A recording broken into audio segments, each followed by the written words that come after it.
겨울서점에 오신 것을 환영합니다. 저는 김겨울입니다.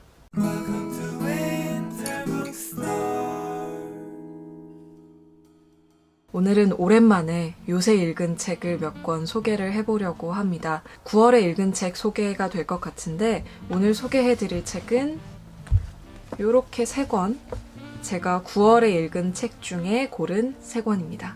듀나의 스크린 앞에서 투덜대기, 그리고 양자오의 미국 헌법을 읽다 라는 책과 그리고 마크 릴라의 분별 없는 열정입니다. 요 크기 순서대로 하나씩 이야기를 해보도록 하죠.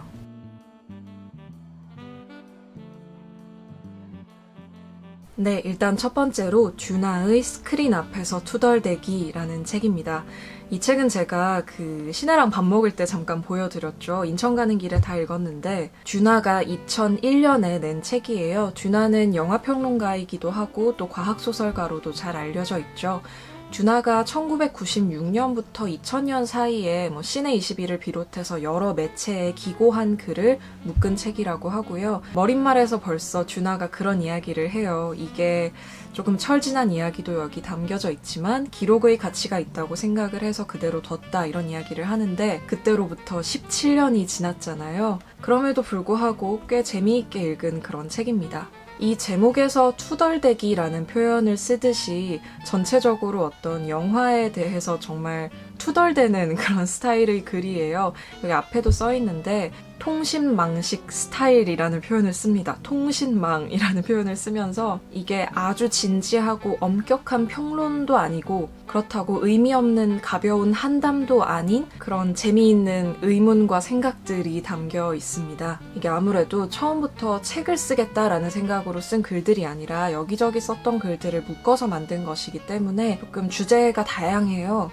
그래서 외모 이야기라든지 아카데미 시상식에 대한 잡담, 스노비즘에 대한 이야기, 주변에서 살아남기, 여고괴담, 막힌 정보들, 그러니까 검열에 대한 이야기, 그리고 장르와 편견, 이 공정한 시대에 대리전의 병사들, 국제화 시대를 버텨내기, 인터넷 접속, 기타 등등 이런 식의 주제들로 구성이 되어 있습니다. 읽고 나면 되게 골치가 아프거든요. 생각할 거리가 되게 많은데 듀나 본인은 그런 의문들을 막 던져놓고 나름의 답도 그냥 툭 던져놓고 슬그머니 없어져요. 혼자 막 듀나가 남겨놓은 의문들을 가지고 이게 뭘까라는 생각을 계속 하게 되는 그런 지점이 있는데요. 외모 파트 같은 경우에는 이 책의 가장 처음, 그러니까 서문이 지나서 이 책의 본문이 가장 처음 시작하는 부분에 13년 동안 방 안에만 갇혀서 길러진 어떤 소녀가 있어요. 진이라는 가명으로 불리는 소녀인데 이 소녀에 대한 다큐멘터리가 에미상도 받고 그랬었나 봐요.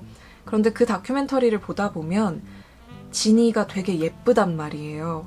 그런데 그 진이를 보고 안타까워할 때 아이고 저렇게 예쁜 애가 정말 안타깝다 어떡하면 좋나 라는 생각을 하는 것이 약간 죄책감, 죄의식을 불러일으킨다는 것이죠. 약간 비윤리적인 느낌? 왜냐하면 우리는 그 아이의 외모를 보고 예쁜 외모를 보고 어떤 매력과 동정심을 느끼는 게 있는 거잖아요. 그 지점에 대해서 이제 이야기를 하면서 책이 시작을 해요. 물론 이제 조금 재미있는 부분은 그 죄의식을 당연히 다 느낄 거라고 생각을 하고 그걸 느끼지 않는 사람과는 별로 할 얘기가 없네요 라는 태도처럼 보인다는 게 또 듀나의 재미있는 점이라고 저는 생각을 하는데 어쨌든 그런 이야기로 시작을 해서 예를 들어서 뮬란 같은 애니메이션에서 보면 아시안의 얼굴을 눈이 올라가고 약간 찢어진 그런 눈으로 묘사를 하고 있는데 그런 걸 우리가 보통 인종차별적이라고 이야기를 하잖아요. 근데 그렇다고 할 때 그러면 우리는 아메리카 원주민의 얼굴에 대해서 얼마나 알고 있는가 라는 의문을 제기를 하기도 하고 그게 어떤 의미에서 정말 인종차별적인가 라는 물음을 제기를 하기도 하고 근데 아시안이 정말 그렇게 생겼나? 혹은 그렇게 안 생겼나? 그런 여러 가지 이야기들을 너무 아무렇지도 않게 쭉쭉쭉쭉 하고 그냥 지나가요. 그러면 이제 남겨진 저 같은 독자는 이제 혼란에 빠지는 거죠. 인종차별적이지 않나? 아닌가? 표현의 한계? 인종차별? 막 이러면서 약간 뭔가 혼란에 빠지는 그런 경험들을 할 수 있었고요. 그리고 한편으로는 이제 지금의 듀나 작가에게 물어보고 싶은 마음도 있었어요. 이게 2001년에 나온 책이니까 여기서 다룬 어떤 주제들은 뭐 시효가 지나버린 것도 있고 검열 같은 거. 하지만 지금까지도 이제 우리에게 문제가 되는 것들도 있단 말이에요. 근데 이런 거에 대해서 어떻게 생각하세요? 이때랑 좀 생각이 바뀌셨나요? 라고 물어보고 싶은 부분도 있었고요. 그리고 좀 재밌었던 거는 그 안토니아스 라인이라는 영화에 대해서 이야기를 할 때 이런 이야기를 해요. 영화관에 앉아 끊임없이 이성에 대한 강간, 살인, 폭행 장면들을 강간당하는 걸 마치 수태고지쯤으로 아는 등뼈 없는 여성 등장인물들을 당연하다는 듯이 구경하면서도 안토니아스 라인과 같은 영화에서 남자 등장인물이 바지 어딘가를 무언가로 한번 푹 찔리는 장면을 보면 전기 충격이라도 받은 것처럼 벌떡 일어나서 남성에 대한 폭력이라느니 폭력으로 모든 것이 해결되는 것이 아니라느니 하면서 툴툴거리는 이유가 뭘까요? 분명 이런 사람들 중 상당수는 전략적 목적을 위해 극단적으로 이분화된 투쟁 영화들을 손뼉치면서 보았을 텐데 말입니다. 지금의 듀나 작가도 이렇게 생각하지 않을까라는 생각이 드는 약간 뇌피셜이긴 합니다만 그런 부분이어서 혼자 막 웃으면서 읽었어요. 조금 옛날에 나온 책인데도 불구하고 굉장히 생각할 거리도 많았고 제가 모르는 것도 많았어요. 2001년이면 제가 초등학교 4학년 때이기 때문에 너무 어렸을 때 얘기라서 제가 모르는 얘기들이 많더라고요. 그래서 그런 걸 읽는 재미도 있었고 합니다. 그냥 술술술 이렇게 이동 시간에 들고 다니면서 가볍게 재미있게 읽은 그런 책이었습니다. 뭐 여담인데 그 듀나 작가가 이름을 지을 때 뭐 이름을 지은 이유가 듀나 반스의 소설을 읽고 있다가 그걸로 지었다라는 이야기를 했다는 걸 어디서 봤는데 그 듀나 반스의 소설이 곧 문학동네에서 출간이 된다는 소식을 어디서 들었어요. 그래서 굉장히 기대를 하고 있습니다. 어쨌든 9월에 읽은 책 첫 번째는 스크린 앞에서 투덜대기라는 듀나의 책이었습니다.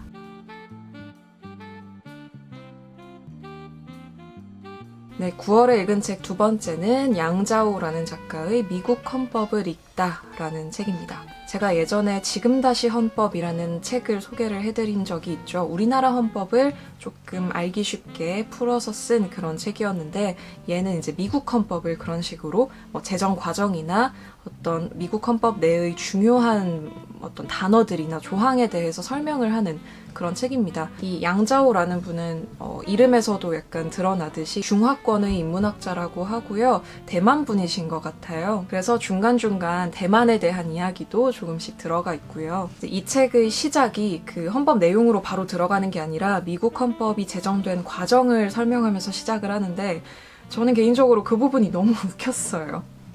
이게 그러니까 미국의 헌법이 제정된 시기랑 미국이라는 국가가 공식으로 이렇게 연방으로 성립이 된 시기가 좀 차이가 난다고 해요. 근데 그 이유가 이제 헌법을 먼저 제정을 했기 때문이라고 하는데 어쩌다가 그렇게 됐냐면 그때 당시 이제 13개 주가 각각의 주를 형성을 해서 살고 있었고 실질적으로 국가에 가까운 그러니까 13개 국가가 느슨한 연합 상태로 이제 살고 있었다고 해요.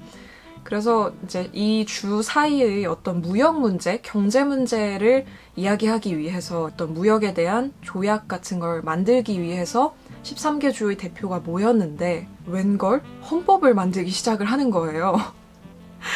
그래서 이 회의가 점점점 길어져서 총 127일 동안 이어졌다고 하고요. 완전 비공개로 이 회의장에서 일어나는 모든 일은 외부로 유출되지 않게끔 했기 때문에 외부에서는 점점점 기대가 커지고 뭔가 헌법을 만든다고 하더라. 근데 구체적인 내용은 아무것도 나오지 않고 언론에서도 점점 이 주목도가 높아지고 그러니까 이 대표단들은 뭔가 결과물을 내야 되는 상황이 됐다고 해요. 근데 그 과정에서 각 주의 이익이나 이런 것들을 또 챙겨야 되기 때문에 그 밀당의 과정을 아주 정말 저는 보면서 지지고 볶는다라는 표현이 생각이 났는데 지지고 볶으면서 4달이 넘도록 회의를 해서 헌법 초안이 완성이 됐고 그 헌법 초안이 또 각 주에서 인가를 받는 데 상당한 시간이 걸렸다고 해요. 그래서 그 지난한 과정을 거쳐가지고 만들어진 게 미국의 첫 헌법이고 근데 지금은 수정헌법을 사용을 하고 있다고 하죠. 이 부분 정말 재미있게 읽었고 그 뒤에서부터는 이제 헌법의 구체적인 조문들이나 거기서 쓰이는 단어들 이를테면 우리가 대통령을 프레시던트라고 하잖아요. 근데 당시만 해도 이 프레시던트라는 단어가 너무 우스운 단어였다는 거예요. 그러니까 처음에 프레시던트로 하자라는 말이 나오니까 하다못해 무슨 테니스 동호회만 가도 프레시던트가 있는데 이 연방의 대표를 프레시던트라고 부르는 게 말이 되냐라는 비웃음 같은 것도 있었다고 하는데 그게 의도적이었다는 거죠. 그렇게 해야만 어떤 연방 대통령의 권력이 조금 축소되어 보이는 효과 같은 게 있기 때문에 일부러 그런 식의 단어를 채택을 했다든지 그리고 뭐 상원, 하원 같은 경우에도 영국이랑 다르게 영국에서는 하원을 House of Commons라고 부르고 상원을 House of Lords라고 부르는데 미국에서는 이제 상원을 Senate이라고 부르고 하원을 House of Representatives라고 부른다고 하죠. 영국과는 다르게 미국에서는 각 주를 대표하는 그런 사람들이 있는 것이기 때문에 구성이 좀 달라졌다고 해요. 그런 것에 대한 구체적인 이야기라든지 각 조문과 단어에 대한 재미있는 이야기들도 좀 볼 수 있고요. 이게 우리나라 헌법과 또 굉장히 다르잖아요. 그러니까 미국이라는 나라 자체가 보면은 이해가 좀 어려운 부분들이 있죠. 예를 들어서 주지사라는 직책이 어느 정도의 직책인 건지 뭐 주와 연방의 관계가 어떤 것인지 그런 우리한테 낯선 그런 개념들을 조금 더 이제 쉽게 이해를 할 수 있도록 도와주는 그런 책이었고요. 제가 생각하는 이 책의 단점은 양자오 이분이 미국 헌법에 대해서 막 설명을 하면서 뉘앙스가 약간 너무 좋아해요. 미국 헌법을. 그러니까 이런 뉘앙스의 글들이 있어요. 미국은 이런 헌법 덕분에 지금의 강대국이 되었던 것이다. 이런 식의 문장이 몇 번 이제 나오게 되는데 보면서 고개를 갸우뚱할 수밖에 없죠. 미국이 강대국이 된 이유가 뭐 어디 한두 개는 아니잖아요. 굉장히 다양한 여러 가지 이유로 미국이 지금 차지하는 어떤 국제사회에서의 위상이 생긴 건데 그것은 뭐 전쟁 때문이기도 하고 미국의 자원 때문이기도 하고 넓은 땅덩이와 인구 때문이기도 하고 여러 가지가 있는데 물론 이것은 이제 헌법에 대한 책이기 때문에 그런 이야기를 하는 것이겠지만 미국은 이런 어떤 민주적인 과정을 통해서 헌법을 제정을 하고 이런 식의 헌법을 구성할 수 있는 나라였기 때문에 이와 같은 강대국이 된 것이다. 라는 식의 문장들이 약간 거슬리기도 했고요. 다른 한편으로는 이제 이 사람이 대만 학자이기 때문에 이런 이야기를 하는 것인가 라는 생각이 들기도 합니다. 어쨌든 그 부분은 제가 생각하는 이 책의 단점이기는 합니다. 그래서 두 번째 책은 미국 헌법을 읽다 라는 양자오의 책이었습니다.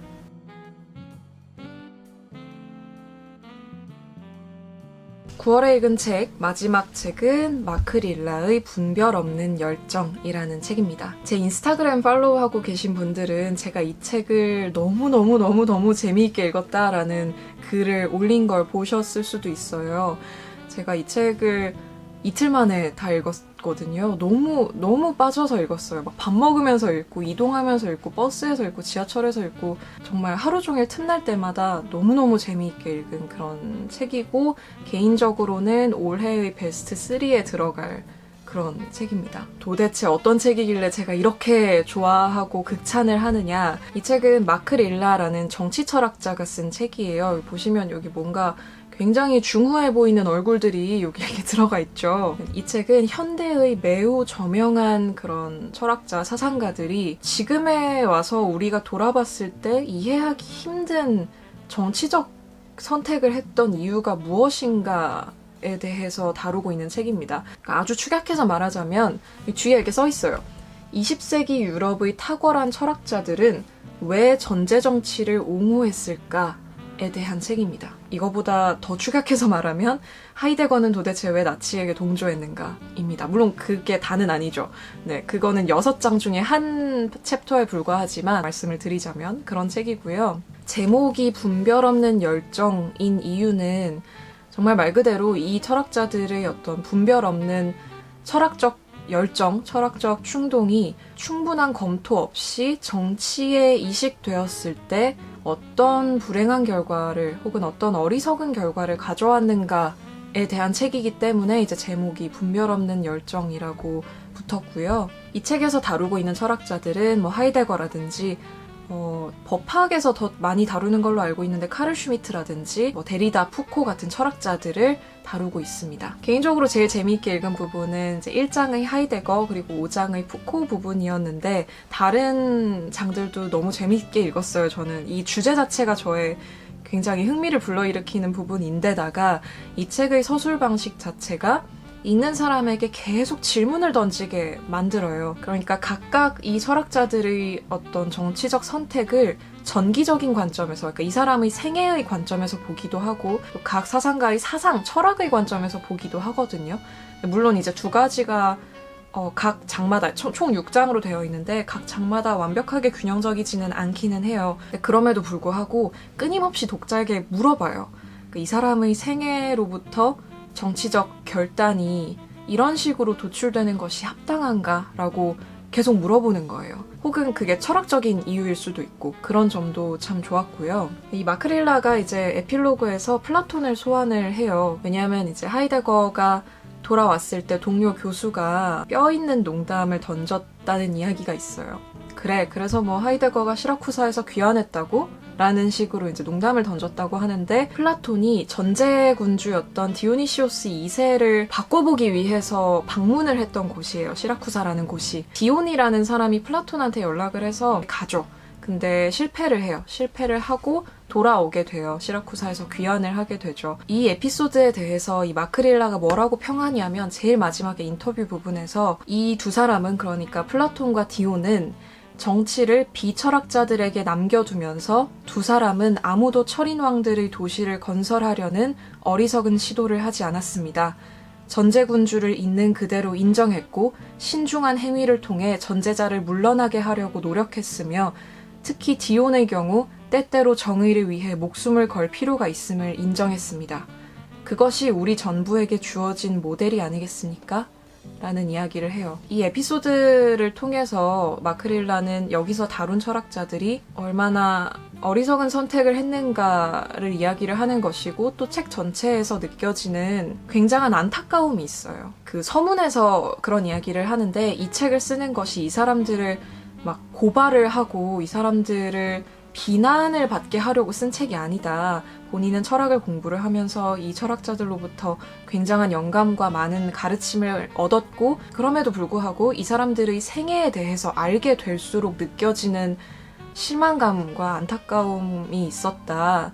그런 이야기를 하기 위해서 쓴 책임을 밝혀준다라는 이야기를 해요, 서문에서. 그래서 책 전반적으로 어떤 안타까움이 느껴지면서 동시에 어떤 정치와 철학의 관계에 대해서 진지한 물음을 던지는 그런 책이라고 할 수 있을 것 같고 이 책에서 다루고 있는 사례들은 어떤 철학자들이 어리석은 선택을 한 사례들이고 게다가 이 시라쿠사의 예시도 들었고 더해서 그런 부분이 있어요. 인간이 가지고 있는 어떤 에로스의 충동이 고양되면 좀 더 높은 곳을 향해서 발현이 되면 그 사람은 철학자가 되고 이 에로스가 전락을 하면 전제자가 된다라는 그런 이야기까지 함으로써 충분한 정치적 이해가 수반되지 않은 채로 어떤 철학자가 정치에 뛰어드는 것은 굉장히 어리석고 위험한 일이다라는 이야기를 하는 책이 되어버렸거든요. 근데 그것에 대해서 많은 비판을 받기도 했던 모양이에요. 그래서 에필로그 미주에 보면 그런 이야기를 해요. 정치로의 투신이 자신의 사유를 왜곡시키지 않은 많은 사례가 있고 이 책은 그래서 일반론이 아님을 더 강조했어야 한다라는 어떤 책에 대한 본인의 소회, 비판에 대한 소회를 이야기를 하거든요. 그러니까 이 책을 통해서 마크릴라가 철학과 정치는 반드시 분리되어 있어야 한다라는 일반론을 제시하고자 했던 책이 아니다라는 건데 사실 책을 읽고 나면 그런 말을 하고 있는 것처럼 보여요. 그래서 의문이 드는 거죠. 정말 철학과 정치는 그렇게 반드시 분리되어 있어야만 하는가? 그래서 저는 개인적으로 그런 여기서 말하는 그런 정치로의 투신이 자신의 사유를 왜곡시키지 않은 철학자들에 대한 어떤 책도 읽어보고 싶다는 생각이 들었는데 혹시 아시는 분 있으면 추천을 좀 해주셨으면 좋겠고요. 그리고 이 책을 통틀어서 제가 조금 와 라고 좀 자극적이다라고 생각을 했던 부분이 이제 푸코에 대한 이야기를 하면서, 푸코는 보통 우리가 정치 참여를 적극적으로 했던 그런 철학자로 많이 알고 있잖아요. 그런데 이 푸코의 정치 참여를 뭐라고 평가를 하냐 하면, 우리는 푸코의 삶과 사상이 언제나 한 가지 대상, 오직 한 가지 대상만을 가지고 있었다는 점을 끊임없이 상기해야만 한다. 그 대상은 바로 미셸 푸코 자신이었다. 오늘날에도 우리는 푸코의 정치적 참여를 통해 푸코를 기억한다. 대학에서는 여전히 많은 사람들이 푸코의 저작을 일관성이 있고 참여를 지향하며 진보적인, 그리고 인간을 중시하는 정치 프로그램으로 이해한다. 그러나 푸코의 삶과 저술은 본질적으로 개인일 뿐인 한 사상가가 자기 내부의 악마들과 싸우는 한편으로 니체의 사례에 도취되어 실제로는 아무 관심도 없고 아무런 책임을 질 용의도 없는 정치 영역에 자신의 삶과 저술을 투사할 때 무슨 일이 벌어지는지 아주 잘 보여주고 있다. 이런 평을 합니다. 푸코에 대해서 이렇게 볼 수도 있구나. 물론 저는 푸코에 대해서 많이 알지는 못합니다만, 다른 철학자들도 마찬가지지만 사회 참여적 철학자라고 저도 알고 있었기 때문에 이런 식의 접근이 되게 놀랍고 새로웠어요. 이게 제가 푸알못이어서 그럴 수도 있는데요. 이 부분이 저한테는 되게 재미있고 충격적인 부분으로 다가왔습니다. 아무튼 그래서 세 번째 책은 마크 릴라의 분별 없는 열정이라는 책이었고요. 제가 지금 읽어드린 부분에서 약간 짐작을 하실 수 있을 것 같은데, 해당 분야에 대한 약간의 관심과 조금의 어떤 검색의 수고를 하려는 마음가짐이 필요한 책입니다. 용어에 대한 조금 배경 지식이 필요한 부분들이 있어요. 저도 이렇게 막 조금 찾아보면서 읽고 그랬는데, 그 부분은 조금 각자 알아서 판단을 하시길 바라고, 저는 굉장히 재미있게 읽은 올해 베스트 3에 반드시 들어갈 그런 책입니다.